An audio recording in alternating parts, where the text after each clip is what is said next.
It's episode 618 of the Locked On Rangers podcast. On today's show, I'm talking about the rotation. It needs some changes, but what are they and who is going to step up? All that and more on this episode of Locked On Rangers. Let's get into it.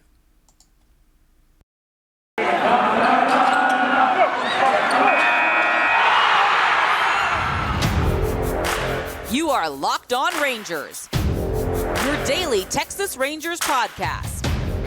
Part of the Locked On Podcast Network, your team every day.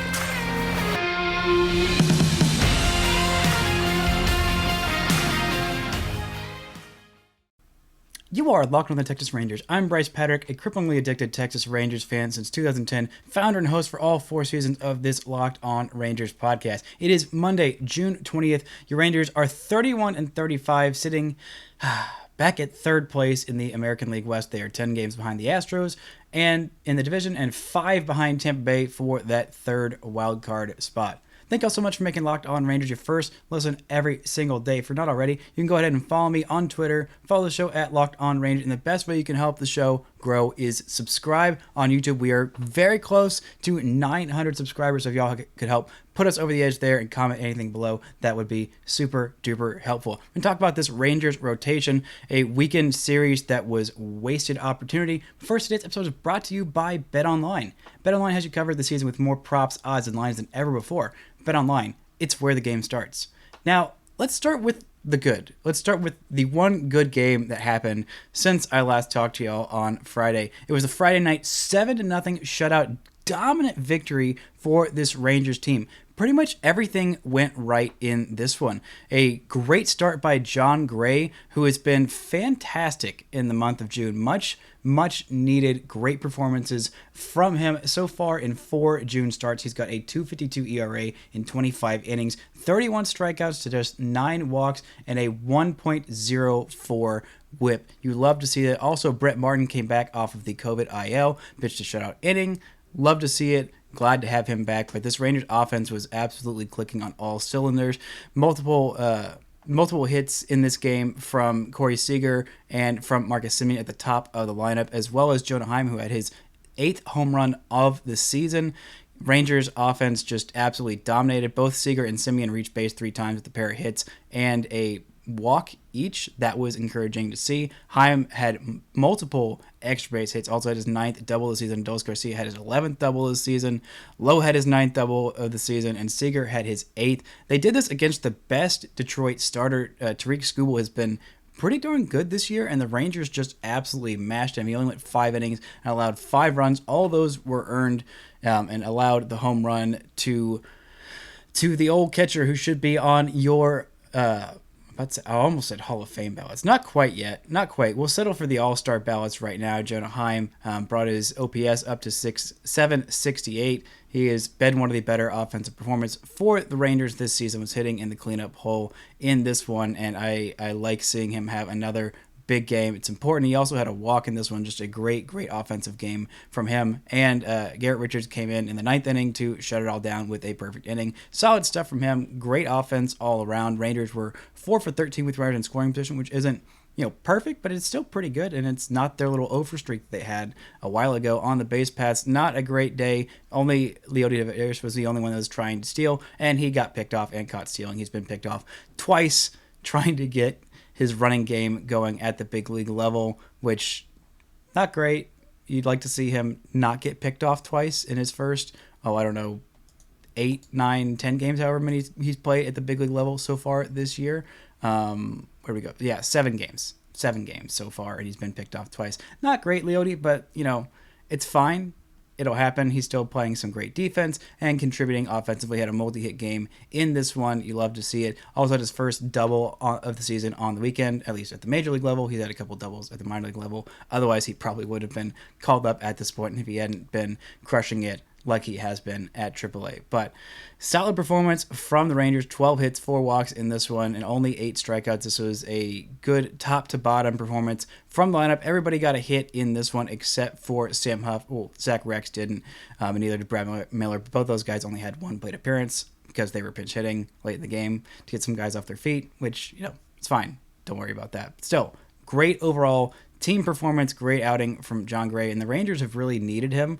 I'm going to talk a little bit later in this episode about the Rangers rotation being a big old question mark behind their now top two, which are looking like their top two in Martin Perez and Jon Gray. Another weak start for Dane Dunning, who I'm going to get into his road struggles a little bit later. But let's look at this just trash fire. Absolute trash fire of a game that happened on Saturday. The Rangers did score 7 runs, but they lost 14-7 to the worst offensive team in baseball. It's not just that they gave up 14 runs, which is unacceptable to anybody. If you're giving out to like the Astros or the Yankees or anybody, at this point, this club, that should be unacceptable. And it most definitely was. Taylor Hearn was just straight up annihilated in this one. 3.2 innings, 10 hits, 8 runs. All of them were earned. If you want to look for a bright spot, there aren't many, but he didn't walk anybody. That was nice. Struck out 4 in under 4 innings. That was nice. His ERA is at 6.25 now, and he's got the highest ERA among AL pitchers with 50 or more innings. And that's not what you want from a guy who's supposed to be your number 4 in your rotation, not even number 5. He's been basically the 5 because Glenn Otto's been better than him so far, but it was not great. And the bullpen came in and was absolutely shellacked as well. Jesus Tinoco pitched an inning and a third and allowed 3 runs. Also not great. And then Jose Leclerc came in for his first game of the season after spending basically 48 hours in an airport. Maybe it was just 24 hours, but a long time in an airport. And he got lit up as well. 4 hits, 1 walk, 3 runs. All of them were earned in just his 1 inning. But, got John King back in there in a low leverage situation when you're down, how many runs was it? Let's see, they were down 10 runs. Yeah, that's pretty low leverage. It's pretty low stakes to get a guy in and try and get him his confidence back, which he needed. Home runs from Adolis Garcia and Corey Seager. In this one, Adolis Garcia gave the Rangers a 1-0 lead in the top of the first inning, but that was very quickly expunged with the 4 runs in the next 2 innings and then a 5 spot in the 4th inning by Detroit. This is just not acceptable. This was an absolutely inexcusable game. The Rangers cannot put a performance like this, especially after, they dominated the game before that, and on the Friday night game, they had a chance to sweep, and if they swept, I believe they would be either at or a half game above 500, but this team has been just completely gun shy once they get close to 500. Every time they're close to 500, something happens. Somebody kind of falls off, has an unexpectedly bad performance, or they face a really good team. Like when they were close to 500, most recently, they even hit 500. They immediately fell right back beneath it and lost the final 2 games of that Tampa Bay series and have not been back to 500 since. That's the only time they've been a 500 club so far this year. That can't keep happening. The Rangers have an easier stretch coming up. Recently, they have 2 off days this week, so hopefully they can get their crap together and look a little bit better. Coming up, I'm going to take a quick break, look a little bit closer at the offense and what it did well, even though it was too little, too late in this one, and a little bit about this Sunday game that was maybe even more frustrating than the Saturday loss. But first, this episode is brought to you by Athletic Greens. Our next partner has a product that I use literally every day. I started taking AG1 because I didn't have time for all these different vitamins and supplements and all this stuff, and I wanted better gut health, more energy, a more optimized immune system. I hate taking all these different vitamins, and so you want to know what is this stuff? Well, with 1 delicious scoop of AG1, you're absorbing 75 high-quality vitamins, minerals, whole food source superfoods, probiotics, and adaptogens. It'll help you start your day off right. This special blend of ingredients supports your gut health, nervous system, your immune system, your energy, recovery, focus, and aging. All those things that you want to get better at, they've got it covered. And don't just take my word for it. Athletic Greens has over 7,000 5-star reviews recommended by pro athletes and leading health experts as well. Right now, it's time to reclaim your health and arm your immune system with convenient daily nutrition. It's just 1 scoop in a cup of water every single day. That's it. No need for a million different pills and supplements to look out for your health. Plus, Athletic Greens is going to make it easy for you by giving you a free 1-year supply of immune-supporting vitamin D and 5 free travel packs with first purchase. All you have to do is visit athleticgreens.com/MLB Network. Again, that's athleticgreens.com/MLB Network to take ownership over your health and pick up the ultimate daily nutritional insurance. Now, the offense did score 7 runs in this Saturday game. That was an absolute shellacking. Adolis Garcia was a double shy of the cycle, had a pretty great game. Leo Taveras had his first extra base hit at the major league level so far this season and did score a run, but it just was too little too late. They did get 5 hits in this one and walked once. So they were, 10 hits in this one and walked once. So they were getting on base at a decent rate. They hit 4 for 7 with runners in scoring position. That's better than 500. That is everything that you want in this one. They also played decent defense, got a double play. The Seager to Semien to Lowe. Beautiful double play. Home runs by Adolis Garcia and Corey Seager in this one. Adolis had his 13th of the year, and Seager had his 14th of the year. Adolis had his 3rd triple of the season already. He continues to absolutely light baseballs on fire with his bat in his last 15 games. He's got an on-base of 385, slugging 644, and 5 home runs in that span. You absolutely love to see it. He has been crushing it as of late and been the main catalyst in this Rangers offense.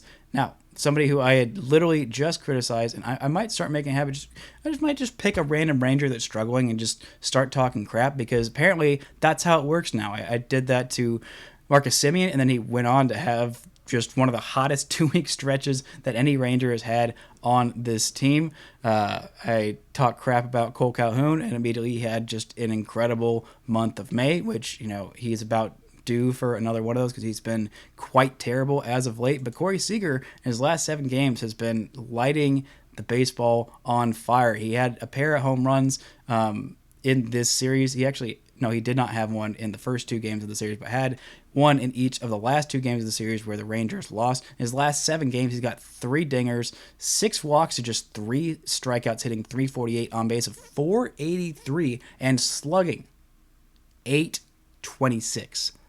That's superstar production. That's what you want. I mean, his last 7 games before that still were not great. He only had 3 walks to 8 strikeouts and just 1 home run in the 8 games before that. But he is turning around. You can only do it 1 game at a time. He had a multi-hit game on Friday. Has gotten on base, I believe, multiple times in each of the games. This series has been an on-base machine, which is what you expect from him.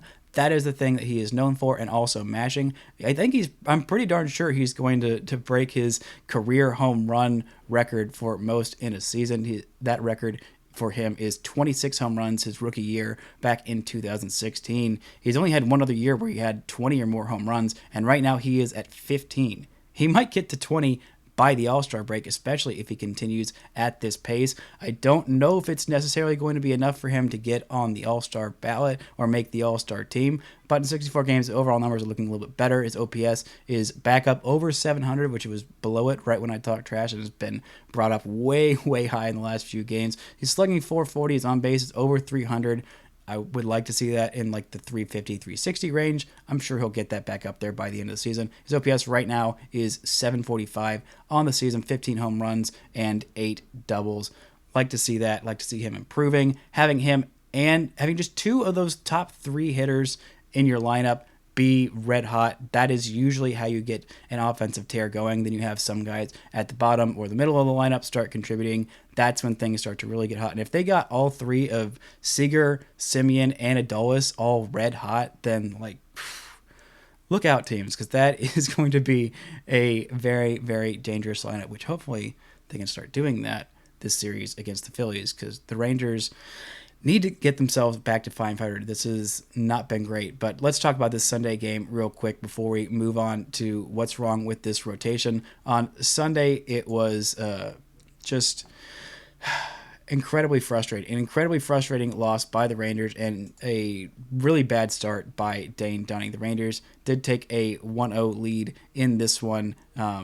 Seager got his 15th home run of the season in the top of the first inning against Drew Hutchison, who is a career journeyman, did pitch with the Rangers recently and was not great for them. He has a 4.81 ERA on the season, went 4 2/3 innings and allowed just 3 runs in this one, and the bullpen was able to completely shut down this Rangers offense. There are not a whole lot of base runners in this one for the Rangers. They did get 4 walks, 2 of those by Corey Seager, and 5 hits in this one. Just 5 hits in this game. That's not enough against the Tiger team. I know it has great pitching, but if you're going to mash Tariq Skubal, the best pitcher in this rotation, you should probably also mash the worst pitcher in the rotation. But Dane Dunning was not good enough in this one. 4 walks in 4 2/3 innings, 5 runs. All of those were earned. Did allow a home run as well. And Matt Bush allowed a couple of runs in that 8th inning to make any hope of a comeback. Just that much further out of reach. But some solid work from Matt Moore. Dennis Santana came in with a bases loaded jam and again allowed runs. I think we need to stop calling him the jam worker outer over. I don't know if you could probably say that in a little bit better of a way, but still it needs to be used more in coming in with a clean inning, I think, than whatever else. I think Brock Burke is a little better in those scenarios. I know he's got a really, really low whip, Dennis Santana, that is, and a low batting average against, but he allowed a single that allowed a couple of runs to score. Harold Castro and Javi Baez scored on the Torkelson single when Dennis Santana came in, the first batter that he faced. And then he walked Eric Haas and had 2 runners on. Was able to get Jonathan Scope called out on strikes, but again, not great there. Good performance from Matt Moore coming in and working around a couple of walks to have 2 shutout innings. Keep the Rangers in this one, even though their offense was not able to do anything against this pen for Detroit. 1, 2, 3, 4. 4 different levers used in this one, and they were all pretty much nails. The only one that allowed a single base runner was Willie Peralta, and he only allowed the 1 walk, and that was it. Excuse me. Lange, in his 1/3 of an inning, allowed a hit and a walk. But of the other guys in the 7th, 8th, and 9th inning, those guys in Michael Fulmer, Chafin, and Soto completely shut the Rangers' offense down, and there was pretty much no hope of a comeback in this game for the Rangers. But this rotation has got some issues. I want to look at Dane Dunning's struggles on the road and how bad they have gotten. And also, is it time for Taylor Hearn's spot in the rotation to be given to somebody else? I'm going to talk all about that and more. But first, this episode is brought to you by BetOnline. BetOnline.net is your number one source for all of your betting needs and sports info. You can find all the latest sports developments, league reviews, and news, including this year's NHL Finals and Major League Baseball. Stanley Cup Finals. What am I talking about? Some hockey plebe? Excuse me for that embarrassing error. But BetOnline, it's not embarrassing to go there because it continues to be your number one source for all of your sports wagering information, including live betting, esports, and scores. BetOnline.net continues to be the best spot for the scores, podcasts, and news this season. The fastest way and easiest way to check out all your favorite sports events, including MMA, boxing, and golf. Head to the website today to learn more about the mobile device. Or your mobile device to learn more about the trends in action. BetOnline, it's where the game starts. Now, Dane Dunning has had some pretty wacky home-road splits for his short career so far with the Rangers. And this year, it has been on full display. He's got 7 starts at home, 7 starts on the road. At home, he's got a 3.02 ERA in just under 42 innings. That is almost exactly 6 innings per start. He's got 12 walks and 42 strikeouts and 5 home runs. A little bit more home run happy at home. Don't really know why that is. Rangers ballpark is not that home run happy. But in 7 games on the road, he has a 6.03 ERA, nearly double what it is at home. And under 5 innings per start, 34 1/3 innings there, 16 walks to 28 strikeouts.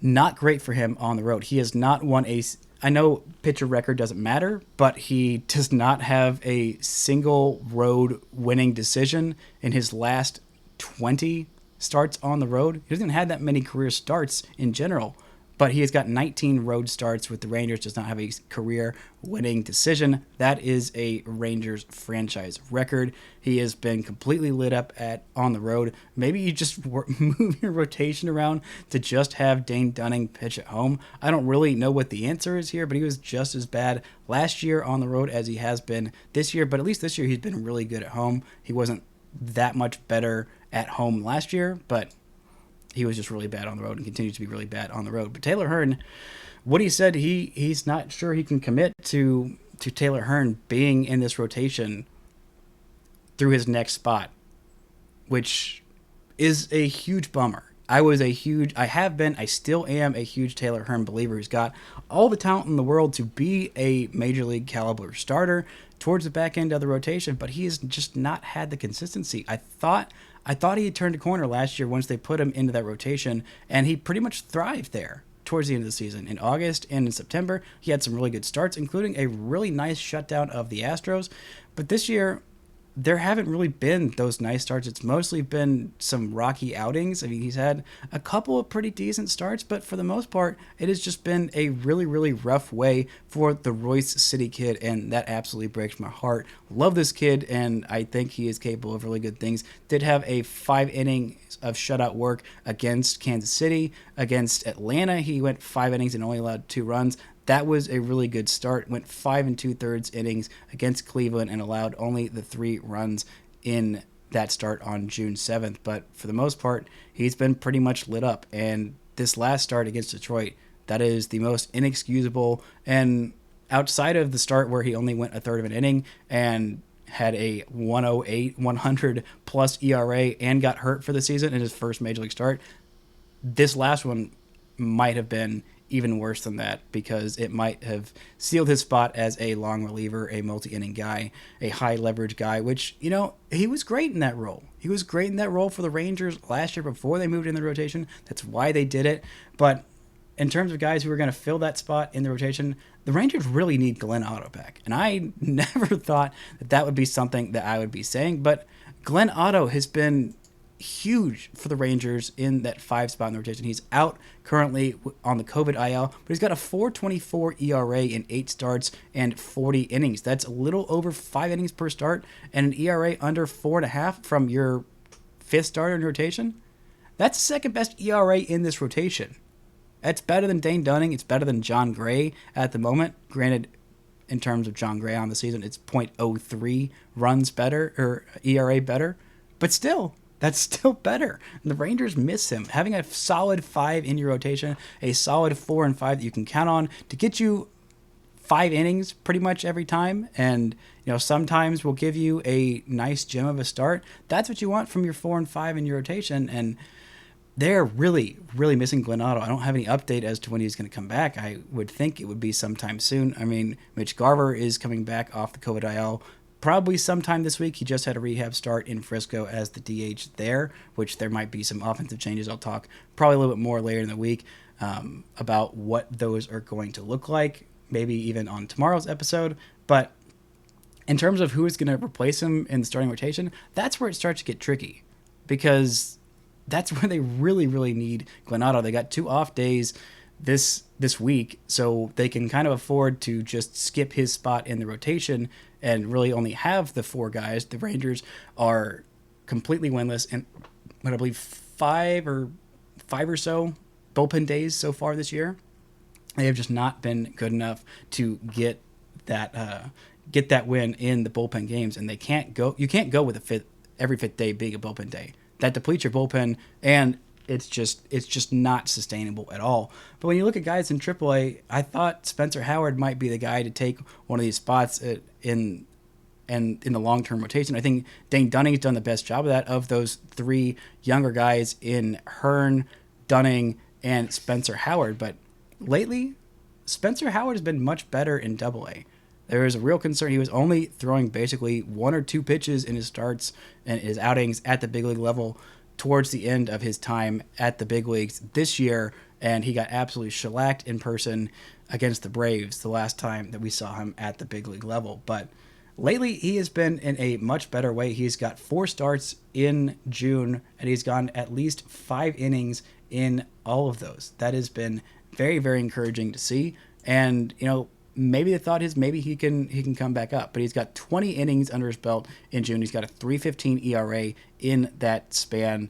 Only has 1 home run, which is great. He had a big home run problem at the big league level. 9 walks in those 20 innings, which, again, not super great, but better than he had been doing. And 23 strikeouts. He's been able to strike batters out at every single level this year, but he's also been giving up a crap ton of walks and home runs. He's basically like the pitcher equivalent of Joey Gallo. A lot of strikeouts, a lot of walks, a lot of home runs, which is not really a 3 true outcome player is great offensively. You can live with the strikeouts as an offensive player because 2 of those 3 outcomes are good. But with a pitcher, if you're a 3 true outcome pitcher, 2 of those 3 outcomes are bad. One of them is very, very, very bad, especially if you're giving up almost a home run per inning at the big league level. But I haven't seen any of his starts. I haven't read a whole lot about what he's actually doing, if he's actually mixing his pitches, how many pitches he's throwing per outing, how efficient he's being in those outings, if he's actually fooling guys, and if that's going to work at the big league level. I wouldn't be surprised if the Rangers gave him a shot because outside of him at the AAA level, there's not a whole lot of guys that are really ready. I mean, we saw one outing from Cole Reagans at the AAA level, went 7 innings, and I believe allowed either 1 or 2 runs. Solid. Actually, maybe it was 3. Maybe it was 3 runs in 7 innings, but still solid stuff from him. He was really darn good in AA. Got to see him, and he looks like closer to the pitcher the Rangers thought they were getting when they drafted him in the first round. I don't think that he's going to be ready until any time soon, maybe like August, but they're probably going to want to give him a month there. I don't think they're going to call him up to AAA just to call him up immediately to the big leagues because I don't think he's just ready. I want to see what he's doing in multiple different starts. Against AAA hitters, the jump from AA to AAA is a pretty decent-sized one, and the jump from AAA to the big leagues is absolutely colossal. So, again, there's going to be some questions there. So, for the 4 and 5 spots in this Rangers rotation moving forward, they need Glenn Otto to get healthy, and then I think at this point you give a look to Spencer Howard because maybe you give one more start to Taylor Hearn. If you feel good about it, but I don't know. It depends on how good you feel about Spencer Howard. I personally don't feel super great about that, but in terms of AA guys that are even ready to take the next jump, Leiter just got lit up a little bit this weekend. Wasn't able to work around a pretty bad error by Dustin Harris in left field. I still don't think he's a left fielder. I still don't think he's a third baseman. I think he's a first base / DH only type, but his bat is going to get him to the big league level. But Leiter probably still should have been able to work around that and get a little bit further, but he allowed quite a few runs in that one. Not as many of them were earned because of that bad error in left field, but still, sometimes those will happen even at the big league level. Even those guys who are really, really good, sometimes they're not so great defensively. Sometimes you'll have a Nick Castellanos in left field that will make an error like that on your team. But I don't think he's quite ready for the AAA level. Maybe he'll get there sometime late July. Cody Bradford is maybe the only other one in the AA rotation who is anywhere close to a AAA promotion, and even then, he'll still need some seasoning at the AAA level before he is ready to come up to the big leagues. He's had some pretty bad outings in AA, but quite a few good outings, and I think those bad outings skew his numbers overall more than they look at it. But if you're going to look at outside options, if you want to go somewhere in the trade market, it's the starting rotation. It's got to be the starting rotation. You get one more veteran starter, then you have less pressure on some of these prospects. I thought Cole Winn would be up at this point this year. I really did, but he's still been a walking nightmare in terms of just walks, not just overall horrendous. I still don't think he should have dropped 40 spots on Baseball America's top 100 out or from the 60s to all the way out of their top 100. But still, he has been in a rough way, still has multiple walks in 5 of his last 6 outings and in the vast majority of his starts at AAA. He needs to work on that. He needs to get those strikeouts up. I just want to see more from him. I need him to turn it around. He has had a fantastic season in AA last year, and development's not always linear. It's not like, all right, you go to AA and you dominate there, and then immediately you're going to go to AAA and you're going to dominate there. Like, it takes some time, and he is still very young. But the Rangers could use him in this rotation right now. They really could. He would, if he was performing at the level that I thought he would, he probably would have already moved Taylor Hearn to the bullpen. And, well, I guess Glenn Otto might still be in this rotation if he's still performing way better than I thought he would. And, maybe my thoughts on Glenn Otto have changed after what he's done so far this year. It depends on how he looks when he comes back from the COVID IL, which just the Rangers really need that to be after, at least during the next spot in this rotation. But if you're going to look at guys on the trade market, there's a few guys that I would want to look at. Frankie Montas of Oakland. The Reds have a few guys. Maybe Luis Castillo if the Rangers are feeling dangerous. He missed the start of the season with, I believe, a shoulder injury, but has been pretty darn good since he came back. Tyler Mahle has not been super great this year, but has a track record of being solid. You got multiple years of control there, so maybe that's a guy that you want to look at. Other guys, Marcus Stroman is available, I really wouldn't want to look at him. There's a few Cubs pitchers that are available because they have been quite bad. Wade Miley is a guy who I might want to think about. I would not like to see Drew Smyly back there. Maybe a Jordan Miles reunion. I don't think so, but definitely something to consider. I would look more at the Reds rotation and maybe at Oakland's rotation and see what you like there. If you want to go make a trade at the deadline, I think that's the move. I don't think you trade away too many pieces. Maybe you trade away a bullpen arm or two, but I would be very hesitant to trade away guys that are going to be long-term, hopefully core pieces of the rotation, including Martin Perez, who signed here in a one-year deal over getting multi-year deals elsewhere because he wants to be in Texas. So if he wants to be in Texas and he continues to pitch this well or anywhere close to this well, then you have got to make it a priority to keep him in your rotation long-term. So that's what I think is going to happen with this rotation. Still a lot of question marks, but I wouldn't be opposed to a Spencer Howard spot start at the big league level if the Rangers think that he is ready after this nice early month of June for him so far. That'll do it for this edition of Locked On Rangers. Tomorrow's show, I'm going to talk a little bit about some of the bats that have been struggling, some guys who I think might be sent down to the minors or might be considered to be replaced as everyday guys because they have not been living up to expectations. Thank y'all so much for listening, and until next time, don't forget to enjoy baseball.